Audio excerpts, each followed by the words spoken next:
Per la somministrazione dei vaccini c'è bisogno di tutti, ma anche di tutti i territori e di tutte le strutture. Abbiamo conosciuto, abbiamo visto attraverso i servizi in questi giorni nel corso del nostro telegiornale anche di Palasport che si sono trasformati in centri vaccinali.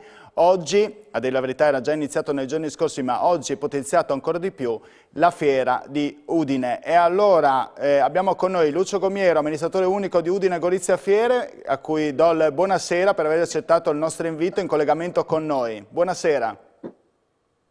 Buonasera a lei, buonasera a chi ci ascolta. Allora, abbiamo parlato di questa fiera trasformata in centro vaccinale, ma nel corso della puntata parleremo di una vera e propria trasformazione della fiera, anche come abbiamo titolato nella nostra puntata di Screenshot. Innanzitutto, come si è arrivati a questo tipo di soluzione, Gomiero? Per quanto riguarda la sanità, veniamo da un percorso lungo, nel senso che il confronto con la sanità locale di quest'area è stato avviato già dall'inizio e quindi abbiamo potuto già ospitare un primo centro di tamponi sia all'interno sia quelli col drive-in da ottobre. Tra l'altro abbiamo ospitato anche un centro di vaccinazione, quelle cosiddette normali, non Covid, nello stesso periodo. Quindi da lì è partita una collaborazione che poi recentemente è sfociata nell'idea di usare uno dei padiglioni, il padiglione 8, per trasformarlo in un importante centro di vaccinazione. Ovviamente noi ci siamo messi a disposizione della sanità, abbiamo collaborato con loro in una maniera, direi, molto molto veloce, trovando tutte le soluzioni che potessero far sì che il centro vaccini partisse il prima possibile. E quindi stamattina abbiamo iniziato. Ecco, ci sono una ventina di postazioni preparate, circa 500 inoculazioni al giorno, giusto per riassumere, ma che dovrebbero diventare una vera e propria potenza di fuoco, chiamiamola così, con 2000 al giorno. Io le chiedo, Gomiero, questo è un aspetto, quello della vaccinazione, l'aspetto, come lei ha detto, sanitario. Com'è cambiata la fiera in questi anni e dove stiamo andando? Ma il percorso che abbiamo fatto negli ultimi 18 mesi è un percorso fatto insieme con gli azionisti, fatto insieme anche in maniera molto compatta, progressivamente compatta, perché all'inizio magari c'erano anche idee diverse, nel immaginare questo nuovo corso della fiera trasformato in un centro polifunzionale. Questo è un asset, è un patrimonio di questa comunità, di una comunità che guarda Udine, che guarda la città metropolitana di Udine, che guarda Martignacco, i comuni limitrofi, ma è un patrimonio della regione. Ecco, e credo che sia questo un po' la filosofia. I padiglioni sono tanti, sono una decina, no? Li vedete un po' anche qui alle mie spalle. E noi quello che vogliamo fare di questi padiglioni è fare in modo che abbiano delle vocazioni. E quindi l'idea è di avere più funzioni dentro allo stesso compendio, allo stesso campus. Ecco, la fiera non vorremmo più che si chiamasse fiera, ma diventa un campus polifunzionale a disposizione della comunità. Ecco, approfittiamo del fatto che lei abbia anche quella perimetria alle sue spalle per far capire un po' come cambieranno anche i vari padiglioni, perché se non sbaglio c'è un importante finanziamento, no? Iniziale di 3 milioni di euro, e anche per cercare di capire perché sono tanti i settori coinvolti, come lei ha detto. Anticipo io magari scuola, formazione, ma anche altro immagino. Sì, noi immaginiamo, ci sono 10 padiglioni, noi immaginiamo che i primi 4, per 1 e 4, possono diventare quello che è un campus scolastico dove ospiteremo delle scuole di formazione tecnico-professionali, parliamo di superiori o comunque di scuole di specializzazione, poi magari parliamo di una che è stata avviata proprio da poco, e poi pensiamo di invece i padiglioni 6, 7, 5, 8, progressivamente di concentrarli su quella che è l'attività tipica fieristica di accoglienza, di eventi, di business congressuale che poi sicuramente ripartirà. Ecco, questa è un po' l'idea. Tenga presente che noi avevamo in pancia dal 2007 2007, non è 17, ribadisco, circa una decina di milioni. Noi siamo riusciti, grazie al lavoro anche di chi mi ha preceduto e grazie al lavoro però soprattutto del team recentemente, di accelerare e di sbloccare questi investimenti. Sbloccare nel senso che abbiamo avviato i primi 3 lotti, i primi 3 milioni di lavori, per cui l'8 di marzo abbiamo cominciato un primo intervento su una perimetrazione. Il 22 di marzo, questo mese sto parlando, abbiamo iniziato un lavoro importante che tocca il padiglione 6 e 7, che sono il cuore della nostra fiera, forse il padiglione più bello, quello in legno, curvatura, che porteremo, grazie ad alcuni interventi, da 2.500 a 4.500 posti a disposizione.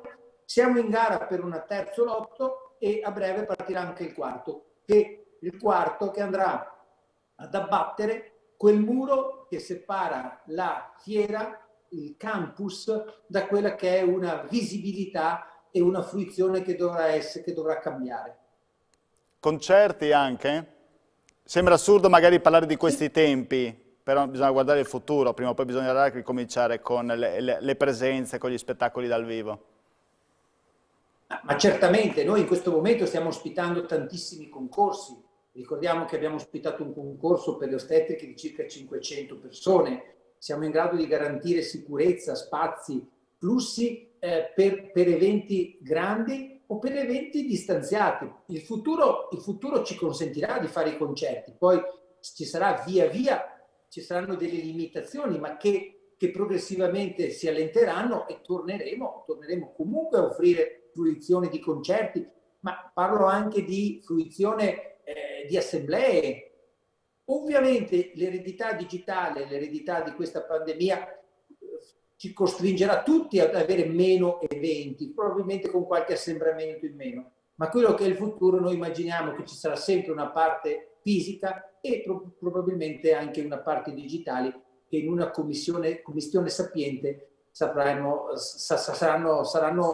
gli elementi costitutivi di questi eventi. Quindi è su questo dove noi stiamo lavorando. Quindi, ad esempio, sul padiglione 6, dire che si passa da 2.000 a 4.500 non ampliamo gli spazi, ma creiamo sistemi di sicurezza, sistemi di areazione, in modo da avere più sicurezza, più, con le regole attuali, capacità di ospitare persone, ma vuol dire anche capacità di tenerle più distanziate.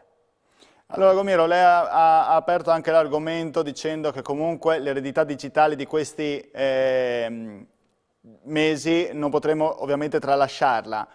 Noi andiamo un momento in pubblicità, poi torneremo con lei per parlare anche del digitale, perché voi già con Casa Moderna avete già cominciato a sviluppare quest'area e magari la continuerete ovviamente su questo binario. Pubblicità, torniamo tra un minuto con lei.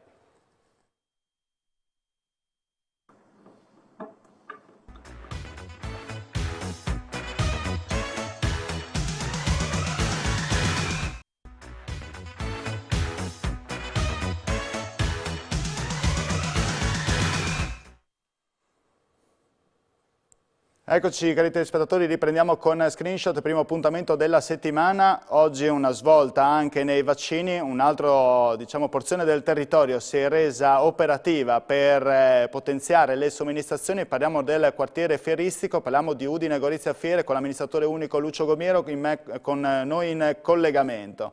Parlavamo della trasformazione di questo quartiere, parlavamo dei finanziamenti, parlavamo però di un'eredità, ovvero di un presente che è quello digitale, lo conoscono molto bene i ragazzi in questo momento, che però costituirà anche parte del nostro futuro.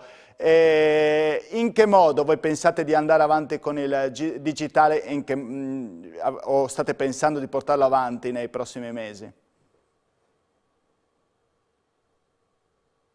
Allora, noi crediamo nella multicanalità, quindi come crediamo nella polifunzionalità del campus, così noi avremo la possibilità di combinare quelli che sono i mattoni con quelli che sono i click del mouse. Bricks and clicks suona molto bene in inglese, mattoni e click del mouse.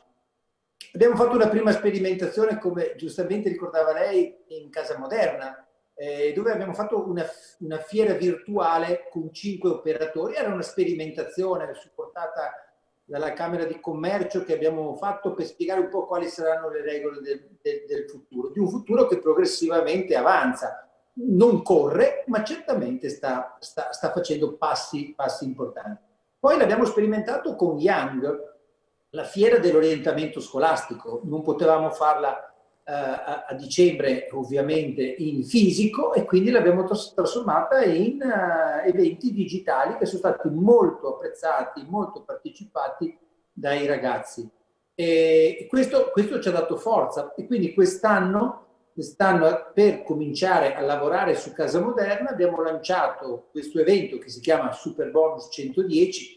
Il tema è molto inflazionato, però noi pensiamo sia importante anche offrire un servizio ulteriore a quelli che sono interessati ad approfondire la tematica e quindi ospiteremo sia aziende di impiantistica, per essere chiaro, piuttosto che aziende, i progettisti, per essere chiaro, che possono incontrare clienti per approfondire, per fare dei primi preventivi.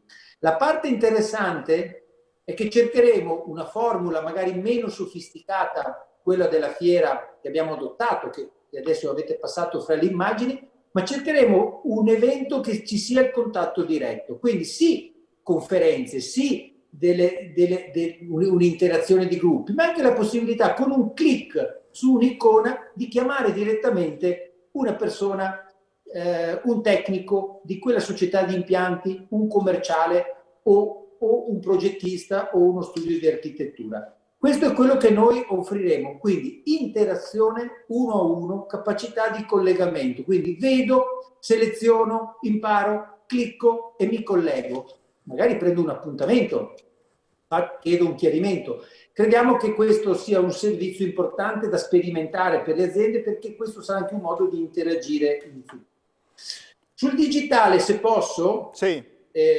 Però ci tengo anche a presentare quella che in questi giorni è un'iniziativa importante. Noi parlavamo di scuole prima. Esatto, volevo proprio arrivare lì.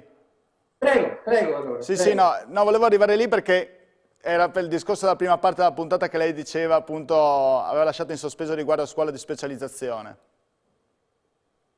Allora, siamo andati anche qui sul digitale, però qui andiamo su un digitale reale, se posso giocare sui termini. Noi abbiamo fatto un accordo per dare in affitto degli spazi a quella che è un accordo fra una scuola storica, un'azienda storica che è Castagna Milano e lo IAL, istituto della nostra regione, i quali hanno ideato questa scuola di artigianato digitale.